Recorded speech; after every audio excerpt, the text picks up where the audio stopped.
আঙ্গুরের ডাল কাটার পর যে পরবর্তী কাজটি হলো আঙ্গুরের ডাল বাঁধা। তো বিভিন্ন ধরনের ডাল বাঁধতে হয়, অনেকগুলো ডাল থাকলে এইভাবে বাঁধতে হয়।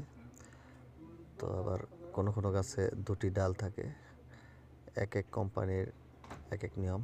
এই যে এখানে দুটি ডাল বাঁধতে হয়, একটি বড় ডাল রাখতে হয়, একটি অর্ধেক ডাল বাঁধতে হয়। ডাল কেটে অর্ধেক বানিয়ে তারপর বাঁধতে হয়। দেখতে পাচ্ছেন আমাদের কোম্পানির লোক কীভাবে কাজটি করছে। সেম কাজটি আমারও করতে হয়েছে। তো এখানে দেখছেন দুটি ডাল দুদিকে বাঁধতে হয়েছে, এটা একটা ধরন। এটা আরেকটা ধরন যে একটি গাছে একটি ডালি এক সাইডে বাঁধতে হবে।